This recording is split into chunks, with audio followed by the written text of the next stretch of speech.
Hello guys, welcome to my channel. As you can see in the picture today, we will start the story of what if Issei was betrayed and becomes the god of Ashikabi Part 1. Angel, demons, yokai, spirits, devils, etc. I see them all battle some, and defeated my fair share of them, well, mostly the demons and evil yokai and spirits mostly, but nothing had me ready for what I call a chance meeting with a woman no a Sekirei by the name of Karasuba, but not just her but two other Sekirei as well. I walked through the front door of my house saying that I'm home before taking my shoes off and placing them on the shoe rack before walking into the living room, where I see Karasuba cleaning her Nadachi blade, while Heihane was watching Nightmare on Elm Street for just one thing, and that was Freddy's Claws, and Tsubasa was in the kitchen cooking dinner. Hello Kaishi, my Ashikabi, welcome home, Karasuba said, looking up at me with one of those creepy murder smiles. Sup Kaishi? Heihane said, not turning her head away from the movie. Really, Nightmare on Elm Street, you're such a claw freak, I said.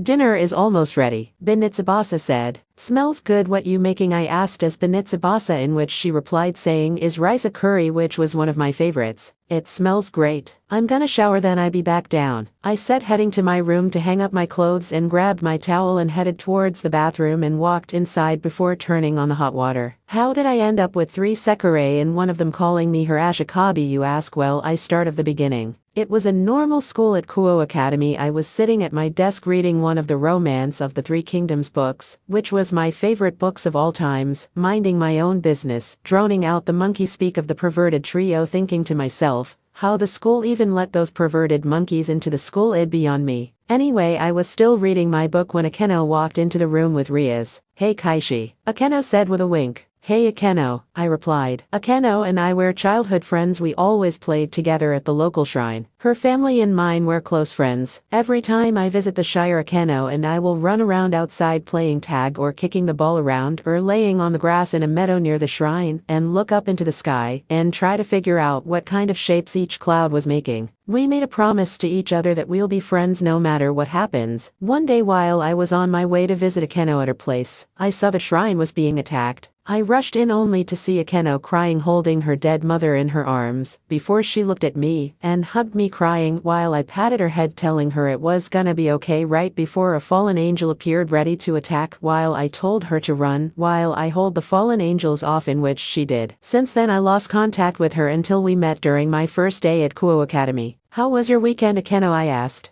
It was wonderful, thank you for asking, Akeno replied with a smile that every time I see brings warm feelings to my heart, but still I sense some wicked demonic energy coming from her. Maybe it was just overthinking things, but still, considering I was trained in the ways of the shaman, I learned to be cautious. The day went by without any problems until it was time for school to end. After I had gathered my books, I left the classroom and walked down the hallway and out of the building and started to make my way home. During that time, I sensed dark energy nearby, so I went to investigate. Walking through the trees, I was getting deeper and closer to the source when I noticed sword and claw marks on some of the tress, and they were still fresh. Who could have done this? I asked as I heard something moving from up above me. A woman with razor-sharp claws jumped down and swung at me. I managed to dodge the attack as the women looked at me. You're lucky, no one has ever managed to dodge that, you're the first, the women said. Just who are you? And I Freddy called and said he want his claws back, I asked right before the women charged at me as I barely had time to summon Masamune to deflect her attack. Sekirei number 04, Heihane, too bad you won't be around to remember it, Heihane said, ready to attack again, but a voice came from the shadows telling her to stand down, before a woman with white hair stepped from the shadow, followed by another woman with pink hair wrapped in a ponytail hanging off to the side. This one looks tough, I've been itching to fight a worthy foe. So what about a care for a go? The woman with the white hair asked before drawing her sword. I'd be delighted to, I replied as I dropped into a sword stance before I let her make the first move. A few seconds later our blades clashed as the sound of ringing steel filled the air. Back and forth we went, matching each other moves blow for blow. Say you're pretty good, I said, dodging a swing from the women's sword slicing a tree down. You're pretty good yourself, I think I found a perfect match, the woman said while swinging her sword at me, which I blocked every single time. The fight continued until we came to a meadow. A soft breeze rolled across the field while the moon was high in the sky, a moonlit wilderness I like to call it. It was just the both of us as we stared each other down before we charged at each other. Our blades collided once again. Our speed and strength were evenly matched. I could see the smile on her face that she was having fun, and so was I, but this had dragged on long enough. I could see from the corner of my eye the two girls were watching us fight before my attention was drawn back to her, as our blades clashed once again, turning the meadow into a battlefield. The both of yous were not letting up one bit. I had to admit her sword skills were impressive, not a single flaw in her movements, but I think it was time to end this. I think it's time we end this, I said after countering a sword strike, pushing her back and sheathing my sword into its saya, and dropped into a stance which confused the three ladies. Heightened Mitsurugi-style flash of the heavenly soaring dragon, I said as I moved with blinding speed, that even she can't even keep up with, catching her off guard before landing the blow, and knocking her sword out of her hands as it flying before hitting the ground, sword sticking out from the ground with my sword at her neck. Looks like I win, I said while removing my sword from her neck and putting Masamune away. That was a great duel, Ms. I asked before the women walked up to me, her eyes locked onto mine. The name's Karasuba Sekirei, number 4 and leader of the Road Generation Disciplinary Squad. And what is yours? Karasuba asked. Kaishi Sakamoto, I replied before I was grabbed by the front of my shirt. Well, Kaishi, from this day forward I will be your Sekirei, and you will be my Ashikabi, Karasuba said before smooching me on the lips, as there was suddenly a bright light coming from off her. Okay, that was something, but I have 2 questions. Well, 3, I said. And what might that be? Karasuba asked. The one with the claws who thinks she's Freddy Krueger long-lost daughter, is Heihain right, and little Ms. Washboard over there? Second, what is a Sekirei, and what is a Ashikabi? I asked, for I had so many questions. Hey, I heard that, and I'm not a washboard. My name is Benitsubasa Sekirei number 05. Benitsubasa replied. Are you sure about that, little washboard? And no, I'm not Freddy Krueger daughter. But thanks anyway. Heihain laughed while Karasuba laughed a little. I explain everything. But we should head on back now, Karasuba said, picking up her sword from the ground. You guys can stay at my place for a bit, I said as they all agreed to it, so the 4 of us headed back to my place. Once there, I unlocked the door and let the ladies go inside first. Nice place you have here, Karasuba said, looking around. Thank you, Karasuba. Please have a seat. I make you ladies some tea, I said, walking into the kitchen, making them some tea, and brought it to them before I sat down on the couch. Okay, now you were about to tell me what is a Sekirei and Ashikabi, I said, looking at them before Karasuba started to explain. We Sekirei are superpowered beings with a different genetic code that may react to a humans and who have been modified to be able to exist on Earth, and Ashikabi are humans with unique DNA that enable them to empower the Sekirei destined to serve them. Through mucosal contact smooching between a Sekirei and its Ashikabi, a Sekirei without wings can become a winged or emerged Sekirei. Unlike Sekirei, who are mostly buxom women or handsome young men, Ashikabi can be quite innocuous, as they can appear in any gender, age and even status, Karasuba said. So in other words, there's 08 of you out there all fighting in something called the game, which is a battle royal, winner takes all. Huh, I asked. In a way, yes, and it's a Ashikabi's job to increase their numbers, Benitsubasa replied. I see. Well, this is a lot to take in. But then again, I've been up against the supernatural over the past few years. This might be a new change of pace, I said, drinking my tea. The more you have, the better the chances of winning the game, Heihain said. What about you two? Want to join? I asked. As long as you don't call me washboard, then I'm okay with that, Benitsubasa said with a blush on her face before she walked over and smooched me on the lips, as the same light from before when I smooched Karasuba appeared, followed by Heihain. Wow, 3 Sekirei in one day, that's something. Well, it's getting late, we should head off to bed. I show you to your rooms, I said before standing up and grabbing the cups and taking them to the kitchen. Just one question, where did you learn how to use a sword like that? Karasuba asked, in which I smiled and said I was trained by the best swordsmen and swordswomen in Japan, named Himura Kenshin and Musashi Miyamoto, 2 of the best sword wielders in Japan. Once the cups were washed and put away, I showed them to their rooms. Benitsubasa room, Heihain room, Karasuba room, Kaishi bedroom. See you guys in the morning, I said before I went to my room and took myself a shower before drying off and putting on some night clothes and heading off to bed, and thought to myself, this is like Pokemon, but in this case it's super enhanced beings. Well, the only thing I can say is gotta catch them all. Road person Pav. Meanwhile, in a tall building in the middle of the city, a white-haired man stood on top of the building, looking down at the town below. His name was Manaka Harito, head of MBI in the Sekirei Plan. An Alucard would like to have a word with you. And so it has begun. The stage is set, the players are in place, the hall is rented, The orchestra engaged, it's time to see if you can dance, Minaka said with a laugh. And hope you guys like chapter 1, let me know what do you think of it. Until next time later. Kino Pav, flashback 10 years ago. It was a sunny day. Kaishi and I were outside laying on the grass near his family shrine looking up at the clouds, trying to guess what shape they were forming. Kaishi family and mine were good friends. Every time when they come over to our shrine or we visit theirs, we always play hide and seek or kick around the ball while our parents talked. We were best of friends, always together, best of friends. I enjoy hanging out with you, Kaishi, you my best friend, I said. Mine too, Akeno, I will always be your friend and will be there for you, Kaishi said as he sat up and gave me a smile. I will always be there for you no matter what, Kaishi added. Promise, I asked. Promise, Kaishi replied as we pinky promised to look after each other if anything will happen. One day when I was coming home when I saw my mother dead on the floor with some guy standing over her. No, mother, I said as I rushed over to her trying to wake her up, but she was already dead. This is too easy, now I get to kill the daughter of that fool, the man said as he raised his sword ready to kill me. I heard a metal ringing sound. I looked up to see a man blocking the sword until Kaishi ran through the door before grabbing my hand. Kaishi, get the girl out of here, the guy said who belonged to the Sakamoto clan said. Come on Akeno, let's go, Kaishi said as we ran away from the house until we got to my mother relative house, which I stayed for a little bit until I was kicked out because of my fallen angel blood. I wonder all of Japan purifying evil spirits while being chased by relatives who wanted me dead. That's until I ran into Rias who saved, blaming my father for not being there to save us. But it was Kaishi and his clan that saved me. I had nowhere to go until I met Rias who saved me and took me in, that where Rias and I became best of friends. Ever since that day I was thinking about Kaishi and what happened to him after he saved me and all. When I got older I attended Kuo Academy along with Rias when one day a new student walked into the room that made me shocked. Hello there, my name is Kaishi Sakamoto, nice to meet you all, Kaishi said with a smile. I couldn't hold back as I jumped up from my seat and hugged him tightly. Is it really you, Kaishi? I asked almost in tears. Yes, it's me, my raven-haired beauty, Kaishi replied.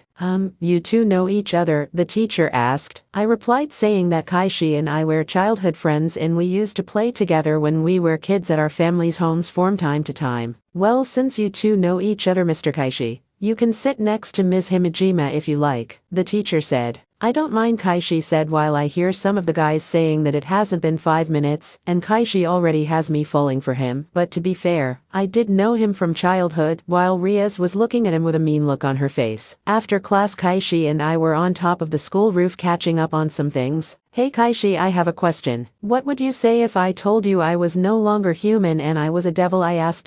To be fair with you, Akeno, I don't care what you are. Sure, I may be a shaman and I hunt down rogue imkai, demons, maybe a couple of devils that went AWOL and stuff, but will never hurt a close friend of mine. Besides, I made a promise that I will always be your friend through thick and thin, and when I make a promise, Kaishi replied.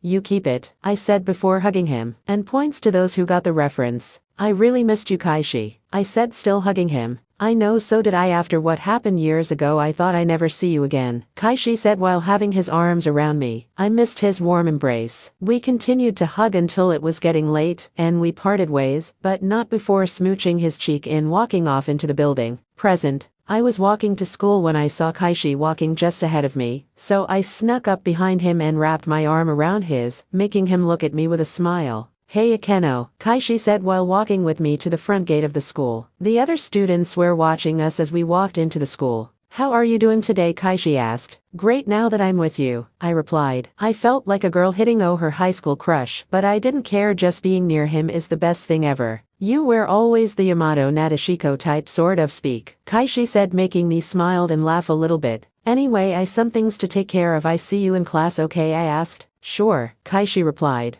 I walked up the stairs to meet up with Rias who had her arms folded. Are you okay? Rias asked. Yeah, I'm fine. Why wouldn't I be? I replied. Well, just be careful. I sense a lot of energy coming from him, Rias said. You have nothing to worry about. Kaishi is a shaman. He goes only after the rouge and evil monsters, plus he's my friend, I said, which Rias still didn't like. Just be careful, okay? They're the second worst thing next to priest, remember? Freed, Rias asked while I let out a sigh. I know, but his clan and mine were allies and good friends, beside who know maybe we might need his help, I replied. We shall see now, come on let's go, Rias said, thinking to myself what's up with her as I followed her down the hall. Kaishi Pav. It was good seeing Akeno again after finding out she was a devil, and all it didn't faze me at all. Still, to some of the supernatural shamans are their worst enemy next to priest. I could tell that Ria's the red hair girl that Akeno told me about doesn't like me that very well. Can't really blame her, but I'm not a bad guy once she get to know me. Besides, I have the Sekirei to take care of. Or would that be the other way around? Anyway, I moved that to the back of my head and headed off to class. Time skip.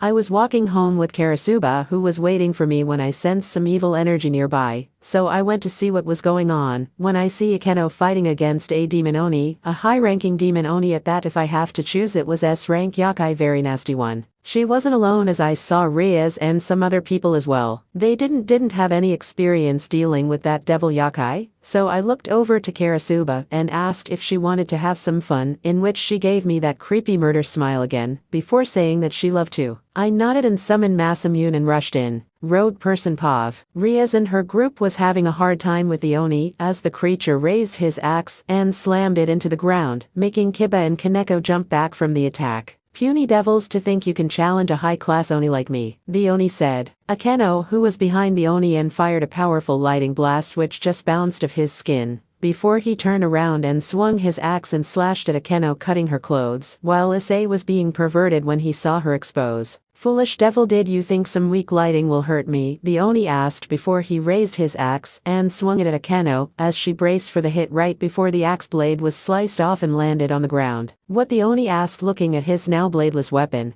Who? Akeno asked before looking up to see Kaishi and Karasuba standing in front of her. Kaishi, what are you doing here? Akeno asked. Take a break, Akeno, we got this. Kaishi replied as the Oni laughed. More insects for me to kill, the Oni said as he threw a punch, but Kaishi and Karasuba jumped out of the way and then charged at the Oni, while the other just watched, as the two sword wielders engaged the Oni while the others watched. Their speed is so fast I can't keep up, Kiba said. I say, the Oni can't keep up with them, Kaneko said. If we can't land a hurt him, what makes you think they can? Issei asked before the Oni let out a scream, as the Oni right hand was sliced off by Kaishi, and Karasuba blade worked as the Oni screamed in pain. You bastard, just who are you? The Oni asked as he tried to swing at Kaishi, but Karasuba sliced his other hand off, making the Oni fall to his knees in pain. Ah, that sound is music to my ears, Karasuba said with a murder grin on her face. You dare attack my friend, you shall pay for what you did, Kaishi said as the Oni looked at him in fear. Wait, you're the demon slayer, the most feared slayer in the land, the Oni said, still in pain. Too bad you won't be around long, Kaishi said as he raised his sword and chopped off his head as it slid off his body, as both pieces fell to the ground, before Kaishi chanted a spell, as the Oni's body started to burst in blue flames, until there was nothing left. Good work, Karasuba, Kaishi said as Karasuba wiped the blood off her sword before putting it away before smiling. Are you okay, Akeno? Kaishi asked, Akeno helping her up. I'm fine, thank you for helping, Akeno replied. You're welcome, Kaishi said, giving her his jacket to cover herself up, and smiled. Are you crazy? You could have gotten yourself killed. Are you crazy? Rias asked, walking over. Maybe you've forgotten, princess, I'm a shaman. This is somewhat I do on a daily basis, so you can cut the tough act, cause I'm not buying it, Kaishi replied. Hey, you can't talk to Rias like that. Apologies now or you be in a world of hurt, Issei said right before a sword was at his neck, and Karasuba was behind him with a serious look on her face that said choose your next words carefully. That made him piss his pants. And something like this.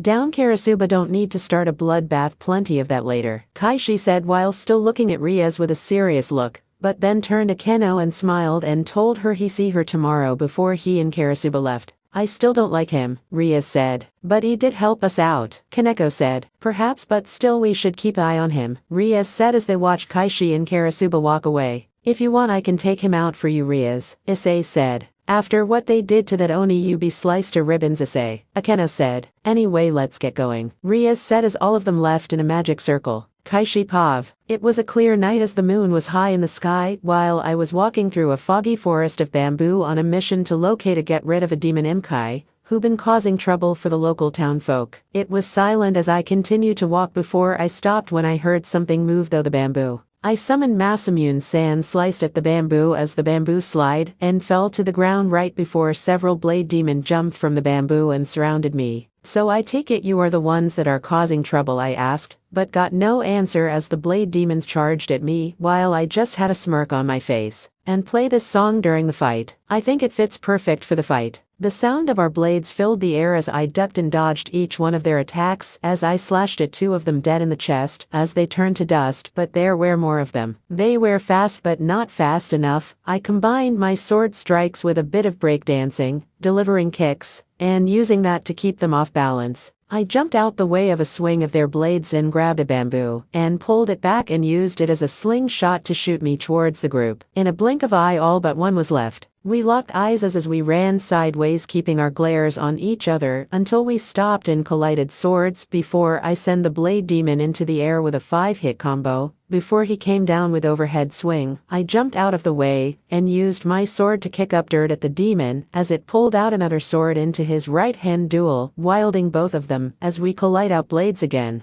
This demon was more skilled and stronger than the other ones. Thinking to myself, this one must have been the leader, but no matter, he was going down. For about an hour the both of us continued to duke it before I found an opening and took it as I swung my blade and sliced off his left arms, before delivering a blow to its left leg, causing him to fall to a knee as he raised his sword to block my next swing. But I knocked the sword away before I sliced his head off as his body hit the ground, turning to dust. It was done. The demons had been taken care of, but my clothes were a bit torn. But it didn't matter that much. I can easily repair them when I got home. Making my way back towards home after turning in my mission, I felt like I was being watched. I dodged out of the way of a sword swing. Not bad. Not many people could dodge an attack at that speed. The unknown person said. Oh, and who do I owe this suddenly meeting to? I asked, remaining on guard. The name Sessimiru, and you must be the famous Kaishi. I heard so much about the shaman who slayed over 1,000 demons. Sessimiru replied. I had to admit she was very cute. Well, 1,000 is a bit of a long stretch to say the least. Besides, I'm not that famous at all, just a normal guy trying to make a living sealing away evil spirits or killing evil demons and so forth. But I sensed you're not a evil demon or sprite. Just what are you doing here? I asked. Just wanted to see if the rumors were true, Sessimiru replied. I see. Well, I love to stick and chat, but I have to get. I tried to finish my sentence. Sessimiru swung at me with her sword, which I had barely had time to parry with my own, kicking her back as she smoothly flipped backwards. But before she landed, I used my magic to create a magic glyph on the ground, and when she landed on it, it went off like a landmine and exploded. Thinking to myself, I know I didn't get her with that attack, and like my question was answered, a green energy beam shot out from the smoke, but I blocked it and sent it flying into the air. Not bad of attack. I'm beginning to like you even more, Sessimiru said, licking her lips as we collided blades. For 2 hours we blocked and parried each other's attacks at even match until we were getting tired. Looks like the rumors were true. You do know how to show a girl a fun time, Sessimiru said as she put away her sword. At first I was a bit confused on why she did that, but pushing the thought from my mind, I did the same. I told her she was a good sword fighter and that I love to fight against her again someday, in which she also agreed. I see you around, handsome, Sessimiru said before she vanished, leaving me standing on the street by myself, in which I walked all the way back home. But little did I know I was being watched. Road person Pav. A figure stood on top of one of the rooftops looking at our sword-wielding hero with a smile on her face. He is a strong one indeed and easy on the eyes. Perhaps he won't mind if I see his skills in action more, Mitsuhide Akechi said to herself as she kept watching Kaishi before he turned a corner. Mitsuhide walked off the roof, heading off to who knows where. Meanwhile, at the Orc Club, Riaz and her peerage was sitting around the room going over some of the count of the contracts they did. Hey Akeno, I have a question, Issei said. And what is that? Akeno asked. Just how well do you know that guy Kaishi guy anyway? Issei replied. Kaishi and I go way back. When we were kids we hanged out every time he came to visit my family's shrine, or we go over to his. We were the best of friends, always looking after each other. In fact, his clan came to my family's rescue, but they only managed to save me from my family's enemies, Akeno replied. But what was that piece of paper he used to burn that demon to ashes? Issei asked. It's called an afuda, and your honorific form of fuda, slip of paper, card, plate, a talisman made out of various materials such as paper, wood, cloth or metal. Afuda are commonly found in both Shinto shrines and Buddhist temples and are considered to be imbued with the power of the deities kami or Buddhist figures revered therein. Such amulets are also called gofuw, and a specific type of afuda is a talisman issued by a Shinto shrine, on which is written the name of the shrine or its enshrined kami, and stamped with the shrine seal. Such a feud, also called shinsatsu, gashinsatsu or shinpu, are often placed on household Shinto altars kamidana and revered both as a symbol of the shrine and its deity or deities, indeed containing the kami's essence or power, by virtue of its consecration, and a medium through which the kami in question can be accessed by the worshipper. In this regard they are somewhat similar to, but not the same as gashintai, physical objects which serve as repositories for kami in Shinto shrines. They also can be used as weapons as well, Akeno replied. But are they the same as a priest and exorcist? Issei asked. Yes and no. Priests are authorized by a priesthood or some other religious organization to perform religious rituals designed to influence the supernatural world and to guide the believers in their religious practices. A shaman is essentially a religious entrepreneur who acts for human clients, Ria said. Well, he better not try anything, or else he'll be in a world of hurt. He's not gonna ruin my chances of being harem king, Issei said as Kaneko added, he is such an idiot. While Akeno had to agree with Kaneko, she knew Issei will be sliced to ribbons if he ever went up against him. Akeno had feelings for Kaishi ever since they were little, and she had no intention in becoming a part of Issei's harem. She wanted to be in Kaishi's harem if he had one. Meanwhile, in the botanical garden, a little girl was in the center crying for someone to rescue her. Back at the Kaishi home, everyone was having a nice dinner made by Karasuba. WHCH was the most delicious meal ever made by her. So how was the hunting? I noticed the dirty up clothes earlier. I bet it was fun. Heihain said, taking a bit of fish. Kaishi started explaining events that happened in the last hour or so. Afterwards the girls were surprised when they heard that. Next time you go out on missions, take us with you. That Sessamaru sounds like a strong person that I want to fight against, Karasuba said with the same creepy smile on her face. Kaishi just laughed at that, but nodded his head in agreement. I keep that in mind, Karasuba, but it's getting late. Perhaps we should clean up and head to bed, Kaishi said while cleaning the table and taking the dirty dishes to the sink, so he can wash them. After the dishes were cleaned and dried and put away, Kaishi went to take himself a nice hot shower, but while he was in the shower, he felt a bit uneasy, like something was gonna to happen and soon, but what he didn't know. Not letting it linger in his mind for too long, he turned the water off and wrapped a towel around his body before heading to his room and putting on some night clothes and heading off to bed. Kaishi Pav. In other news, the local botanical garden had grown over 5 times its size in the past few days. Gardeners and staff are confused on how this happened. Local construction crews are also brought in to remove the overgrown tress, but progress is slow due to the amount of trees. We'll have more on the subject once we get it, the news reporter said while I was sitting at the counter drinking my morning tea. That's a lot of trees. Just what can be the cause of it, I wonder, I said to myself. Could it be another Sekirei? I asked myself, as I had a strange dream last night about a girl crying out for help. Still, it had be Sekirei, I was sure of it. After I had my morning breakfast, I got dressed for school. My girls had left the house to do their thing. Once I got everything, I walked out the front door and closed behind me before heading off to school. My mind was still fixed on the dream, which was still troubling me a lot, until I felt someone grab my arm. I look over to my left to see Akeno wearing the Kuo girl uniform, pressing her against my arm and leaning her head on my shoulder. Hey, my raven-haired lighting priestess, how are you? I asked while we walked towards the school. Well, handsome, I'm better now that I'm with you. Plus, I wanted to thank you for saving my life from that Oni the other day, Akeno said. Don't mention it, I was happy to help you out. Besides, I was in the ER anyway. Still, I think Riaz doesn't like me that very well, I said. What makes you say that? Akeno asked. Well, Riaz gave me that mean stare like I stole her favorite sex toy or something. In fact, I think she just needs to drop the whole tough girl act and just vape or something, I replied, making Akeno laugh. Well, I'm not sure about the whole sex toy thing,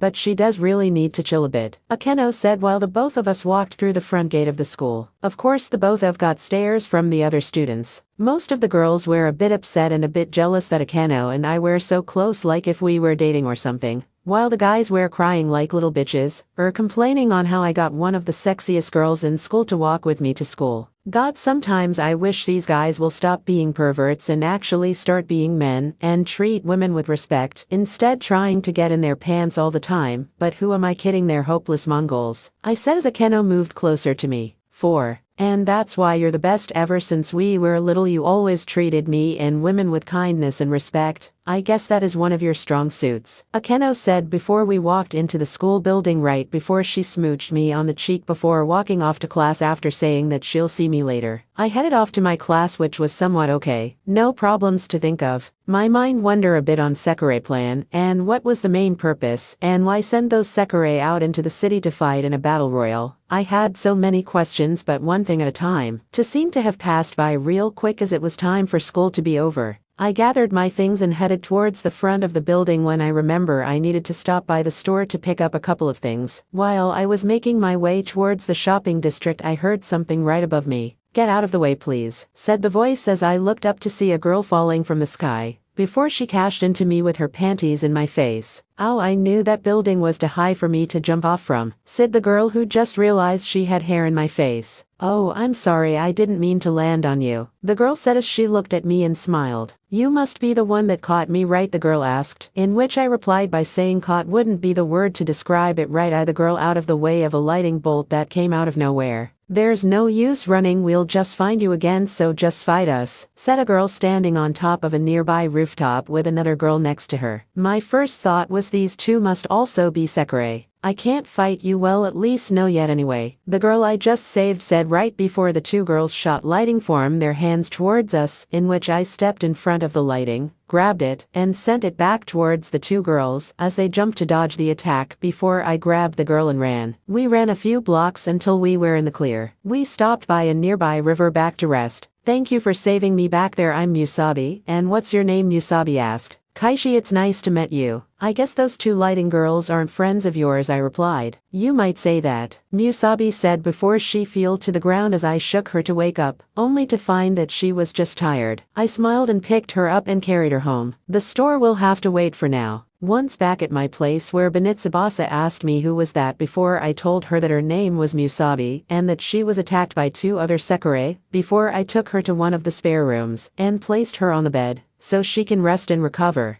I left the room and closed the door before heading back to the living room where Karasuba and Heihain were sitting on the couch while I headed towards the kitchen to start cooking. "So I heard you saved a girl today, and is another Sekirei, have you?" Karasuba asked while I let out a sigh while I was cleaning the potatoes before telling the other two the story on what happened. "I see, so those two are lighting type Sekirei, impressive. Perhaps you should wing them along with the other one you brought, expand your numbers and harem," Karasuba said with a bit of a smirk on her face. I had to agree with her, it would increase my odds of winning this so-called game. But still I need to plan this carefully cause I be a much bigger target to others. I keep that in mind, but for now I let Musubi sleep. Then I ask her if she wants to be my Sekirei. I said while I cut up the potatoes and the other stuff for dinner. The next morning I went to check on Musubi, who was still sleeping. I knocked on the door before walking in and placed some fresh clothes. I had to admit she was pretty cute. After I placed the clothes on the table, I headed towards the door when I heard a voice from behind me, making me turn to face Musubi. "Good morning, Musubi, sleep well?" I asked. "Yes, I did, and thank you for yesterday," Musubi said with a smile. "You're welcome, I have some things to do, but you're welcome to stay here as long as you want," I said before heading out the door. Time skip. I was at the shopping district of town to pick up a couple of things for the house when I see two girls in front of a restaurant, handing out flyers for the grand opening when the both of them notice me. "Well, shit," I said to myself. "Hey, you're the guy who ran away with that Sekirei," the girl in the blue maid outfit said. "Great, just great, not once, but twice in a week, I swear this is getting out of hand," I said right before I heard Musubi's voice coming from behind me. "Musubi, stay back," I said right before she was hit with lighting, shredding her clothes, making me rush over to her. "We thought you were gonna emerge with that guy yesterday, but no matter," said the girl in the red maid outfit. I turned around to face the girls. People were still around, so I couldn't put them in harm's way. To most people who were in my position would fight and not worry about civilian casualties, but me on the other hand can't risk that. "If you want to fight, then let's take it someplace where people won't get hurt," I said. "No, we settle this here and now," said the girl in the blue uniform. I picked up Musubi and made a run for it, dodging every lighting bolt before ducking into an alleyway.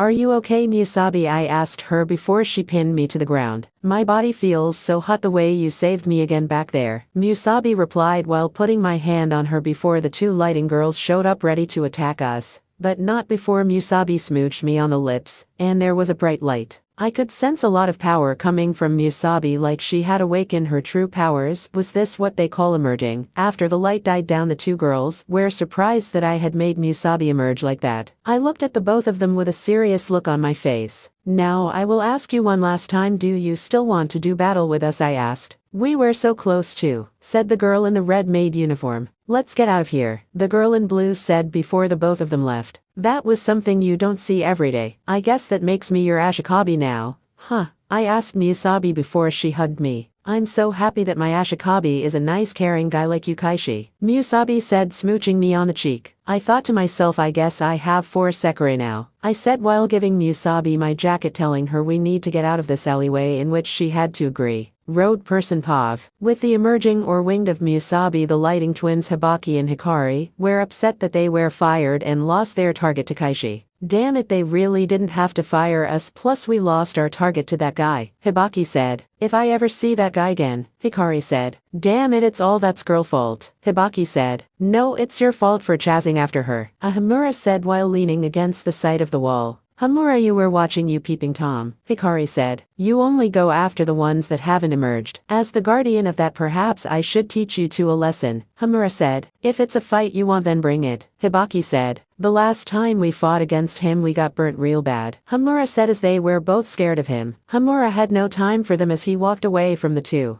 He wasn't the only one watching, we were just getting practice in before the real fight begins. Besides, rookies who haven't been empowered are easy prey, Hibaki said. I know, but that guy, he was different than the others. I felt something from him, the way he reflected our lighting back at us like that, Hamura said. We should watch out for him as well, Hibaki said. But you have to admit he was cute, Hibaki added. Come on, let's go, Hamura said as the both of them left the area. Kaishi Pav. That night I had the same dream about the little girl asking for help. She was scared and alone. I couldn't just ignore the cry for help. I had to do something, so I decided to come up with a plan. The next morning I talked it over with my sekirei, in which they agreed to help. Just then I got a text on my phone from the head of MBI saying the green girl is up for grabs and it's a first come first serve type deal. Damn, that Manaka, just what was he thinking throwing a little girl like that into a life and death battle? I asked before letting out a sigh. You have good heart in doing this, Kaishi, Musubi said. I agree with her, Karasuba said while finishing cleaning her sword. When do we strike? Heihane asked while I replied saying we move out tonight. Attacking during the day would only draw attention to ourselves. Just hang on, little one, we're coming to get you, I said to myself. Time skip. It was time for the rescue of the green girl, but we had one problem. MBI guards were all over the place with nowhere to get in. How are we gonna get past these guards? I asked. Leave them to us, we give them a good beating, Benitsubasa said while the others moved out and engaged the guards in battle, drawing them away while Musubi and I headed inside. I could sense the green girl nearby, so we hauled towards the location.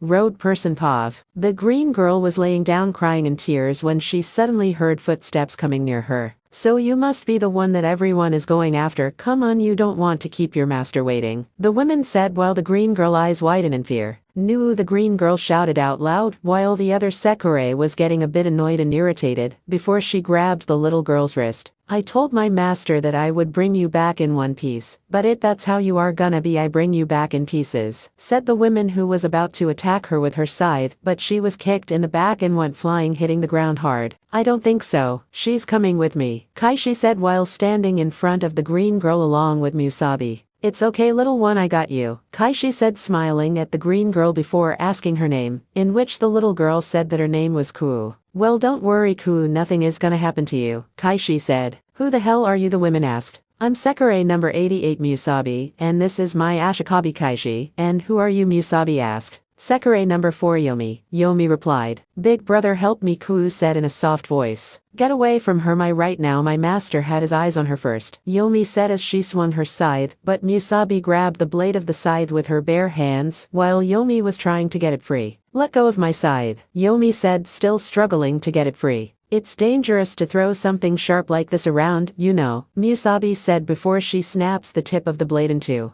No, my death scythe, Yomi said. Well done, Musubi, Kaishi said. Unforgivable, unforgivable, this is totally unforgivable, Yomi said in anger before she challenged Musubi to a fight in which Musubi agreed to it before Musubi delivered a strong powerful kick causing Yomi to lose her balance. Yomi countered by raising her side and swung it causing several air blades to fly through the air and connecting with Musubi while her clothes were ripped to shreds revealing her, while Kaishi covered Ku's eyes while Musubi covered herself up with one hand. How pathetic. Speaking of pathetic, is that weakling your Ashikabi, Yomi asked pointing towards Kaishi, while Kaishi looked at her with a glare. While Musubi was mad at what Yomi just said. You take that back, Kaishi is the smartest and kindest guy on earth inside and out. Musubi shouted at Yomi before she raised her side again ready to attack, but Musubi was a bit faster as she grabbed Yomi's clothes and ripped them off from behind, while Yomi fell to her knees and covered herself with her arms. Musubi put a finger on Yomi's Sekirei symbol as a pink glow appeared. Hold on, Musubi, before you need the fight, there is something I want to ask Yomi, Kaishi said walking over to her and looked at her.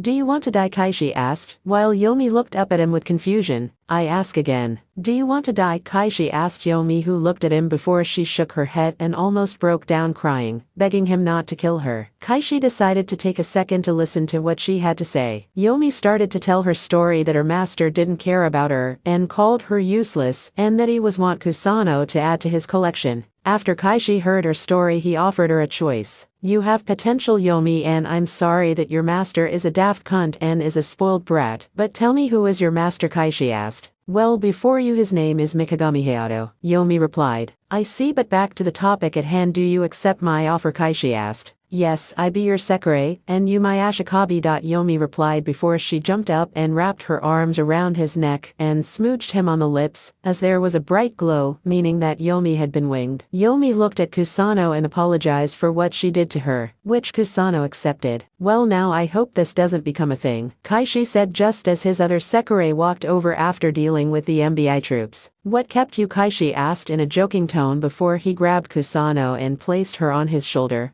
but not before summoning Musubi and Yomi some new clothes, until they got back to his place. On their way out of the gardens, Kaishi stopped for a second and looked up to see someone in all black with a mask covering their face standing on top of a roof, before he smiled and walked off. Meanwhile, at the MBI building, an annoying little fly was watching the whole thing with a smile on his face before laughing. And so the chapter closes on this little book. But there are so many chapters left to write in Tale of Love and Sorrow, can't wait to turn the page, Minaka said, acting like he was narrator of a book. Meanwhile, in another part of town, a blonde-haired woman was standing on top of a rooftop, her hair blowing in the night wind, lost in her thoughts. I will find you and I will kill you, she said while looked out into the distance. Back at Kaishi's house, everyone was settling in while Kaishi was sitting on his back porch looking up at the night sky when Kusano walked over to him. Hey Ku, you okay? Kaishi asked. Big brother, thank you for rescuing me, Ku said while Kaishi smiled. You're welcome, little one. I heard you calling for me in my dreams, and when I woke up I made the plan to rescue you. I'm glad you are safe and I won't let anything happen to you, okay? Kaishi said while patting her head. Big brother, can you be Ku's Ashikabi? Ku asked, but before Kaishi could answer, she smooched him as green wings appeared on Kusano's back. Flowers started glowing and blooming everywhere in the backyard. Musubi and the others came out and saw the flowers, which they thought was beautiful. For Kaishi, he was a bit shocked, and one question went through his mind was hope the FBI don't kick down his door if they saw that. But thanks to the author who made it, so that Kusano will be like a little sister to Kaishi. They won't storm the place. Kaishi Pav. Things were normal for me, well, if you count me being a Ashikabi, a shaman, while having to deal with the supernatural on a regular basis normal, but then who am I to complain?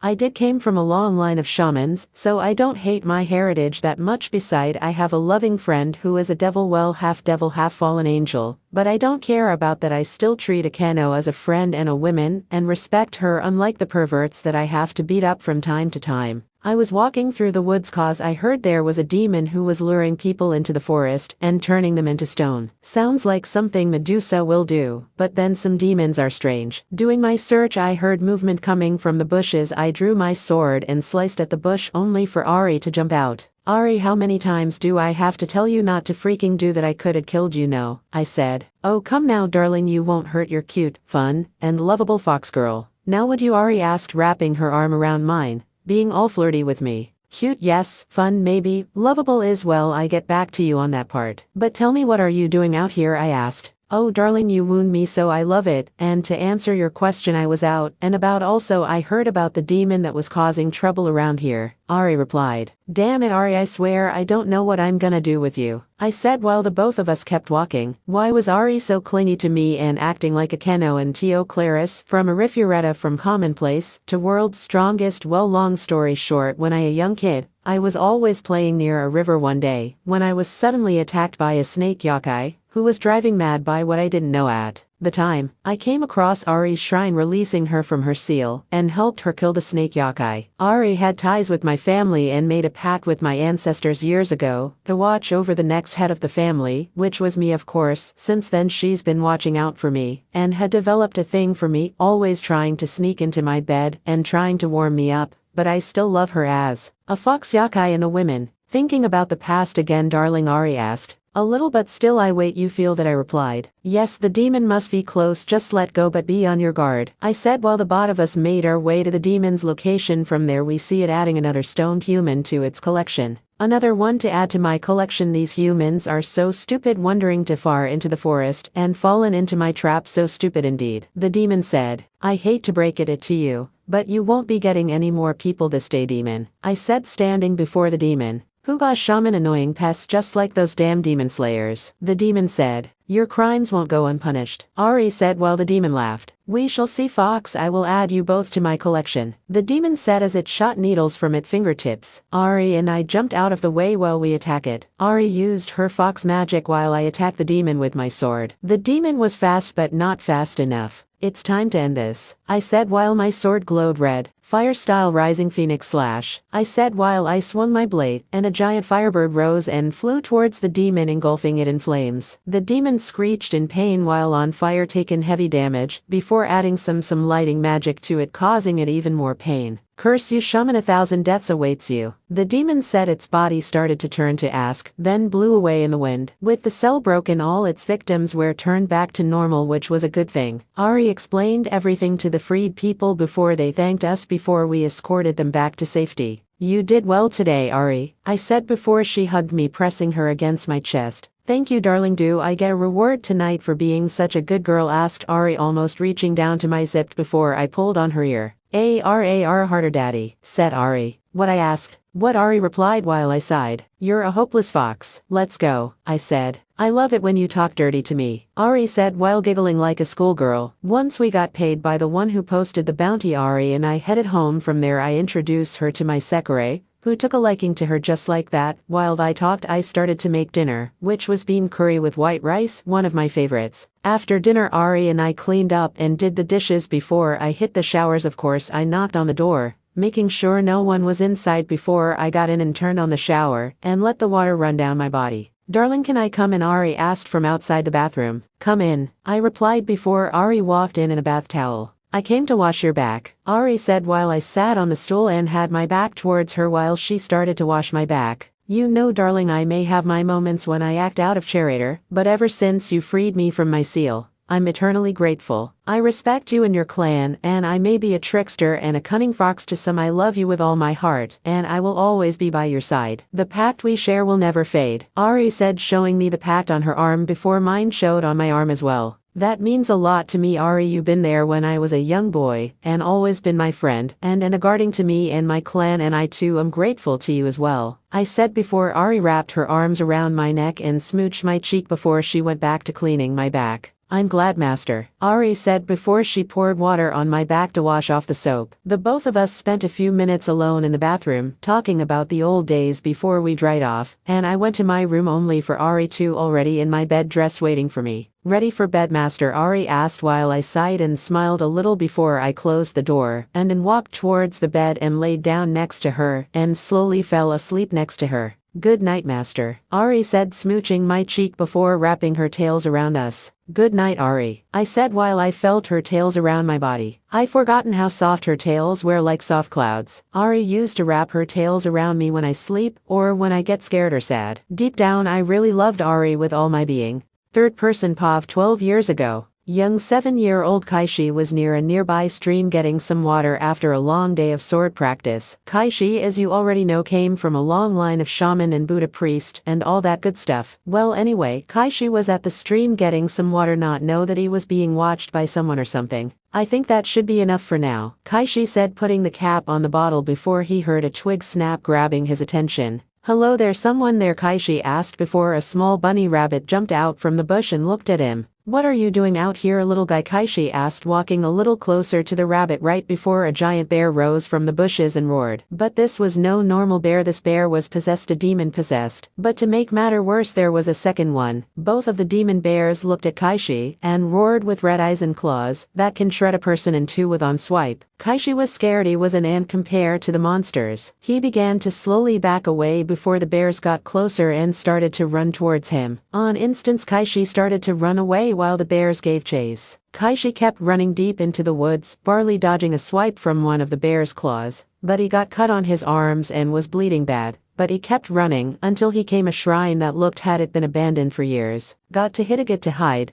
but where, Kaishi asked himself while he was holding his arm, which was still bleeding badly. If it wasn't for his protection magic, how feeling the blow, his arm would be sliced clean off. Catching his breath, noticed a statue that looked like a fox and remembered what his father said to him. That if he ever was in trouble to look and find and remove a seal on a fox statue at an old shrine. This must be the statue that father was talking about, Kaishi said right before he was about to take the seal off. The two bears burst from the trees. Having no other choice, Kaishi quickly rips the seal off the statue and closes his eyes waiting for the end, but the statue begins to glow bright before it starts to crack and explode in pieces while smoke filled the area. Kaishi coughed and looked around before he sees a figure through the smoke. Once the smoke was cleared, the figure was a woman with 9 tails and fox ears. Few hundred years will give you such a pain in the neck, the kitsune said before she turned to face Kaishi. Her yellow eyes looked deep within his soul, which scared him a little. AN points to those who got the reference. 5. You must be the one who removed the seal and woken me from my slumber. What's your name, little one? The kitsune asked right before one of the bears roars and tried to attack, but was swatted away by one of the kitsune's tails. Excuse me, I'm trying to have a conversation here, it's rude to interrupt, the kitsune said. Now I ask again, what is your name? The kitsune asked. Kaishi Sakamoto. Ma'am, Kaishi said in a shy and scared tone of voice. Sakamoto, haven't heard that name in a while. I used to serve the clan a long time ago, the kitsune say. Excuse me, ma'am, but who are you? Kaishi asked before the first bear burst from the rubble and rejoined his brother bear and growled. Hold that thought for a second, the kitsune said before turning her attention back to the demon bears. You dare hurt the young master, time I put you in your place, the kitsune said before the bars attacked her, but she jumped over their claws before her eyes turned blue and summoned several blue orbs of magic and threw them at the bears, each one hitting their target. The kitsune was running circles around the two bears while they tried to keep up. Kaishi was in awe at the fox's speed and strength, and in a few minutes, both bears let out a roar before they fell to the ground dead. That's that, the kitsune said, walking back towards Kaishi, who was still holding his arm. Now then, I do believe you were asking my name. It's Ari, little one, Ari said with a smile. It's nice to meet you, Ari, Kaishi said before he started to feel a little lightheaded and dizzy before he pet out due to the loss of lost blood. But Ari caught him and held him in her arms and stroked his hair gently. Let's get you home, Ari said while carrying him back to his home, which she remembered still after many years. Once back at the house, the members of the Sakamoto clan were a bit surprised to see Kaishi being carried by Ari. Ari brought him inside and told the clan leaders what happened. The clan heads were glad that she came when she did and saved the young lord. After a few hours of rest and healing, Kaishi woke up to see Ari sitting by his bed. Ari, where am I? Kaishi asked, but Ari placed a finger over his mouth to make him silent. You're home, my master, Ari said, making Kaishi confused on why she called him that. I had lived and protected your family for many years and was treated well over the year that I severed, and now I will continue to serve you, Master Kaishi, Ari said before she took his hand and said a few words before a fox symbol appeared on his arm. This pact I will make with you will bind me to you, master, now and forever. This sworn oath will last now and forever, Ari said. I don't know what to say, but Ari, I'm in your hands, please take care of me, Kaishi said with a smile, making Ari pull Kaishi head into her large dot. Oh master, I'm so happy to hear that, Ari said while Kaishi was trying to catch his breath. Since then, over the months and years, Ari had always severed and protected Kaishi and the Sakamoto clan and have some fun along the way. Kaishi's Pav. It was a clear night and the moon was full in the sky, and I was just getting done cleansing a nearby shrine. The demons are getting bold, a bit too bold if you ask me. Perhaps I might need some more help. After double checking to make sure there was no demons in the area, I put my sword away and looked up at the bright moon that was up in the night sky. There was something about looking up into the sky and just enjoying the view. I was lost in thought when I sensed something was coming. I looked away from the moon before a metal blade nearly cut my neck. Jumping back and drew my sword before a woman appeared a few feet away from the shadows. "Huh, you're not a demon," I said before the woman rushed towards me swinging her weapon at me, which was a curved dagger. I blocked each of her attacks and tried to counter, but she disappeared into the shadows before she appeared again from behind me. I barely had time to dodge, let alone block, when she delivered another blow, but I jumped over her and tried to attack her again, but she vanished.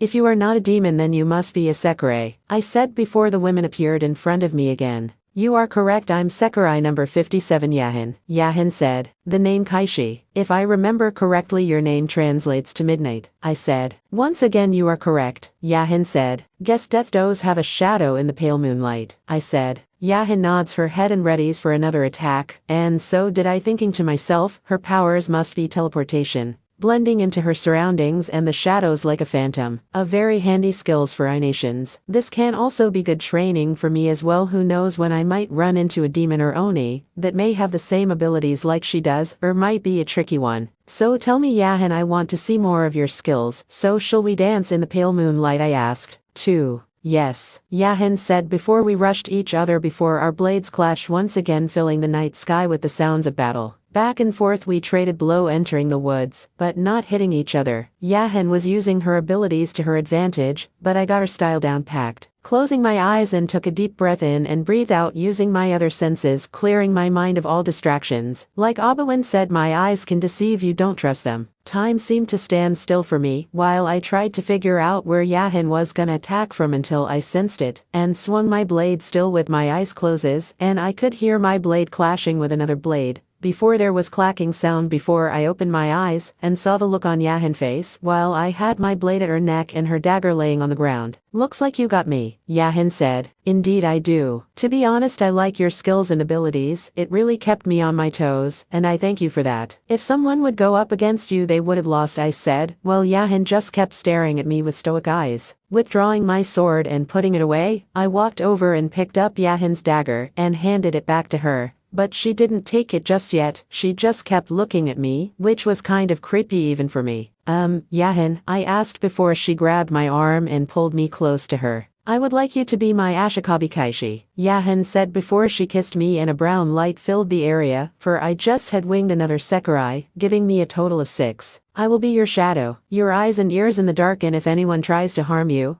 I will drag them into the darkness," Yahin said, which to me sound kind of dark and borderline Yandir. But then again, I already have one who is close to that line anyway. "Well, I welcome you to the fold, but I must tell you I have other Sakurai, and the only thing I want you to do is get along with them, okay?" I asked. "Of course, sis," Yahin said before we heard someone laugh. "Well, what do we have here? 2 humans all alone, right for the taking," said the man's voice. Yahin and I look up to see a fallen angel standing on top of a tree branch looking down at us. "And who might you be, fallen angel?" I asked. "Kaishi, what is a fallen angel?" Yahin asked. "The name's Damien, not that you be around long to remember it," Damien said before a light spear formed in his hand and flew towards us. "Die," Damien said before we dodged the attack with his light spear hit the ground. "You're pretty quick for a human, this should be fun," Damien said, flying towards me with his spear. He was fast, but I was a bit faster. His light spear clashed with my sword. Back and forth we went before I was knocked back by one of his wings, catching me off guard, but I jumped back and blocked a swing from his spear. "You fast on your feet, but LL got you open like a stuck pig." "Wait, where's the other one?" Damien asked before a dagger went through his chest. Yahin appeared behind Damien with a murder cold look on her face, the same one Karasuba had that one time. "You will not lay a finger on my Ashikabi," Yahin said before removing her dagger from Damien's chest and kicks him towards me before he falls to my feet. "Please help me," Damien said, coughing up blood while I look at him without saying a word. "You attacked us and now you're asking for help, better yet spare you no deal," I said before I said a spell that made his body burst into flames while he screamed until he was nothing but ashes. Are you okay? My Ashikabi, Yahan asked, walking over while steeping on the ashes of the fallen angel. Yes, I'm fine, not let's go home, it's getting late, I said before the both of us left the place and headed home. Third person Pav. High above the MBI building, Minaka was standing on top of the building, looking at a piece of paper with some information on a certain someone. Kaishi Sakamoto, age 18, gender male. Impressive, not bad of a kid to have already winged 7 Sekirei, a new record, and so early in the game. No doubt he will be the one to look out for. But the game is still beginning. Better watch out, kid, cause sooner or later the game will get more tense. Pav. I was in my room going over the video fed of the fight, and I must say that kid was something else. He really impressed me to hold his own against Yahan like that. My body was starting to heat up just from his face alone, thinking to myself, what was he gonna do next? I wanted him to show me more. Kaishi Pav. I home, I said, walking through the front door of the house. Oh Kaishi, you're back, and who is this? Musubi asked. This is Yahan, she's my newest Sekirei I winged earlier today. I hope you and Yahan can get along, I said. It's nice to meet you, Yahan, I'm Musubi. Musubi said. I introduce you to the others, I said, walking into the living room. And when we did, I saw Karasuba cleaning her sword, Benetsubasa reading a book, Heihain was watching her show, while Yomi and Kusano was eating some snacks. Hello ladies, I like to introduce you all to my newest Sekirei, Yahan, I said before Karasuba got up and walked over to Yahan and stared at her while Yahan stared back at her. I started to get chills and thought to myself, this is gonna be ugly, but you smell of blood, Karasuba said. So do you, Yahan said before the both of them shook hands. You're okay in my book, hope to work with you, Karasuba said before looking at me. I like her already, sir, Karasuba said. Well, I don't know about you, but I could use a shower, I said, walking towards the bathroom and knocked on the door, just to make sure no one was inside, and closed the door and started to undress and turned on the water and steeped inside and let the water run over my body, thinking to myself, what else can go happen in the coming days? Kaishi's Pav. I was in the backyard with Musubi sparring. Musubi was indeed fast, but I was faster, dodging or blocking each of her punches, reading each of her moves like a book before I found an opening and countered and bunked her on the head before she fell to the ground. I think that's it for today, Musubi, you are well skilled in hand-to-hand combat.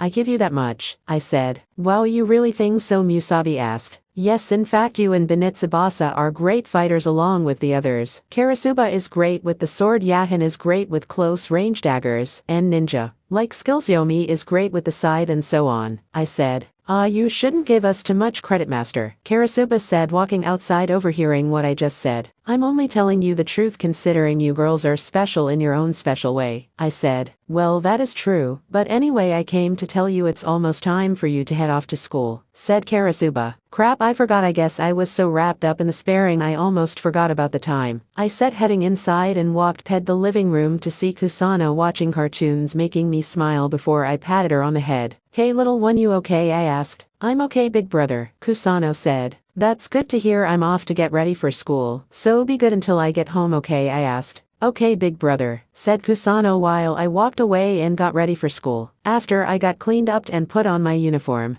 I headed to the front door to put on my shoes. Be safe going to school, master, Yahan said, waking by. I will, thanks, I said before opening the door and closing it behind me, and left the house and began my way to school. On my way I felt like I was being watched. I stopped and looked up to see a person in all black standing on a lamppost looking at me. The both of us looked at each other for a few seconds before I went on my way. Just who was that, I thought to myself. When I got to the school I was greeted by Akeno. Hey Kaishi, you got a second? Asked Akeno. Sure, I go. Time for you, my dear, I said. Well, if you are not doing anything after school today, I thought you and I can go see a movie. I got tickets, Akeno said, making me smile. You know what, I will take you up on your offer, I said. Great, I see you after school in front of the school, okay? Akeno asked. Sure, my maiden of thunder, I said, making her goggle before the both of us entered the school and our day started. Akeno, while I was sitting in CL, I was thinking of the movie we were gonna see. I can't get over the fact that Kaishi was in the same school as me. To be fair, I have feeling for him, but I wonder if he had feelings for me. I mean, he did save me from death when we were kids, and that's where I met Rias and all. But should I be thankful for him that I met Rias? Maybe.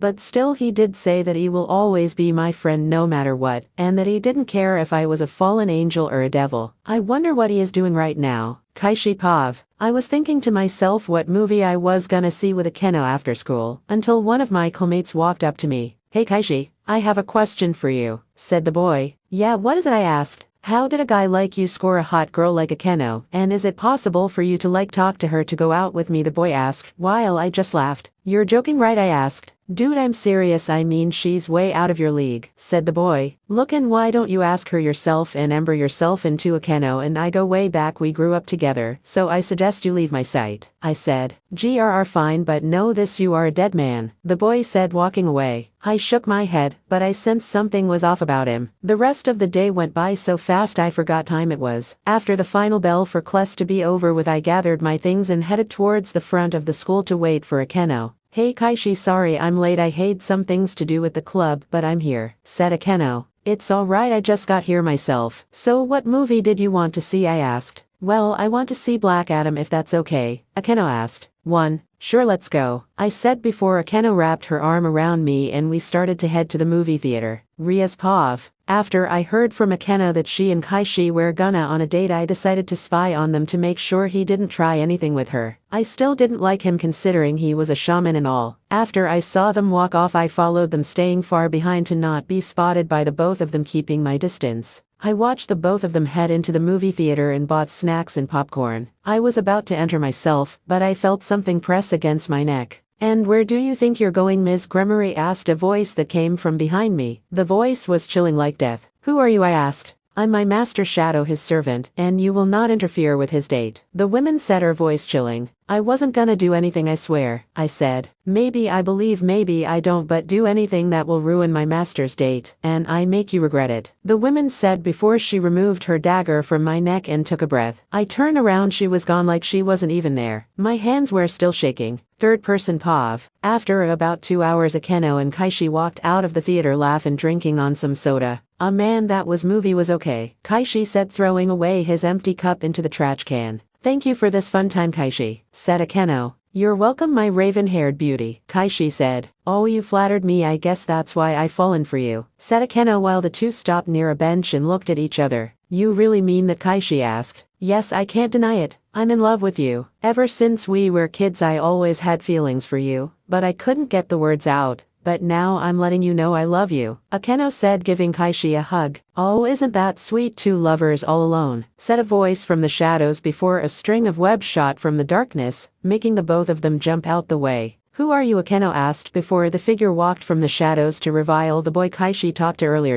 You, Kaishi said. Yes, I'm the one who you spoke with today at school, the boy said. Why did you attack us, Akeno asked. I'm not here to kill you, but Kaishi, the boy said before he grunted and 6 spider legs burst from his back, while his body started to take on a form of a giant spider-like creature. A Tsuchigumo, Akeno asked.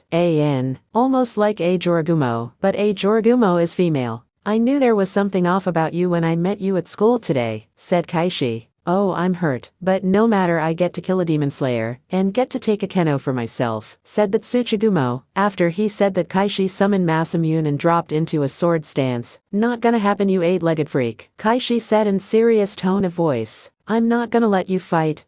Alone I will fight with you, Akeno said before she transformed into her shrine maiden outfit. I've forgotten how much I like that outfit, Kaishi said. I kill you, said the Tsuchigumo. Third person Pav. The fight against the Tsuchigumo had dragged on into the park, but luckily no one was there, so it was an all-out fight. The Tsuchigumo raised one of his claws and slammed it down towards Kaishi and Akeno, but they jumped out of the way before it hit. What's the matter, you afraid of me, asked the Tsuchigumo. No, just forgot how ugly looking you are, said Kaishi, jumping out of the way of the Tsuchigumo's claw that came down. Hold still, you insect, said the Tsuchigumo, shooting out acid-like webbing that melted anything that it touches. Akeno, be careful, said Kaishi. You insolent, said the Tsuchigumo, raising another claw and brought it down again, send debris towards the both of them, but they dodged again. Akeno unleashed a massive amount of lighting on the Tsuchigumo, stunning him. Kaishi, said Akeno. On it, said Kaishi, running towards the Tsuchigumo while it shot out more acid webbing at Kaishi.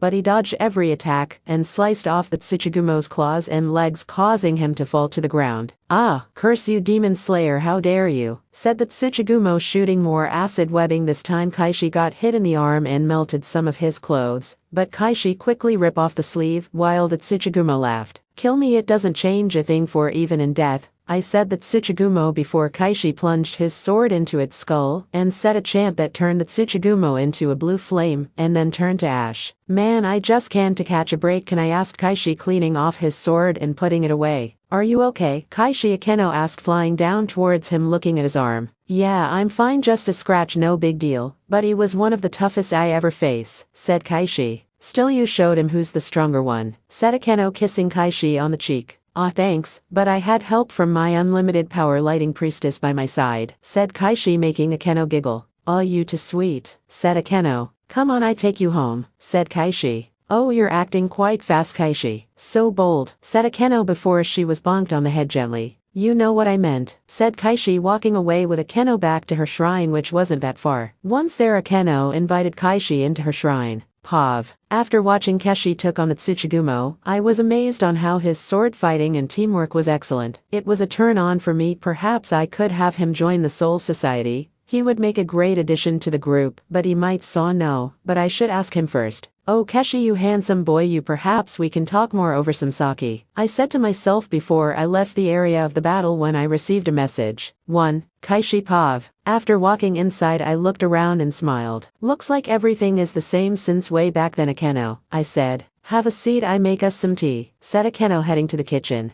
You know, Akeno, I miss coming here. I remember still the good old days when we used to play hide and seek or just lay under the tree and listen to the birds sing, I said before Akeno came back with a tray with a kettle of tea and 2 glasses and sat it down and poured the tea. Things really hadn't changed around her, Kaishi, but I'm glad you like it here. I do remember those days, a simpler time, but they were good memories, said Akeno. I smiled and took a sip of the tea, but I noticed something was off about Akeno, so I just had to ask. Hey Akeno, you seem a little sad, I said. Oh, it's nothing really, said Akeno. No, it's not. What is on your mind, I asked. Well, remember when I asked you if you still like me if I was devil, replied Akeno. Yes, I remember, and like I said, you are still Akeno to me, I said. Even if I look like this, Akeno asked, showing me her fallen angel and devil wing to me. I was a bit surprised when she revealed her wings. Do you hate me after I showed you my wings, asked Akeno. I moved closer and placed a hand on her shoulder. Akeno, look at me, I said, making her look at me. I don't care if you are a devil, fallen angel, or half-breed, you are still my childhood friend and a beautiful woman who I grew up with, I said while Akeno looked deep into my eyes. You don't mean that, said Akeno, looking away. I took my hand and gently moved her face back so she can look at me, and I wiped a tear from her eye. Akeno, what I say is the truth. I have feelings for you, Akeno. If I have other girls, you are still my first girl, and I love you, I said, making her eyes go wide. Kaishi, said Akeno before I placed my hands on her shoulders and pulled her in, and she didn't fight back, but deepened the kiss, wrapping her arms around me, while we embraced each other still. Keshi, I love you. Ever since when we were little, I always loved you, said Akeno.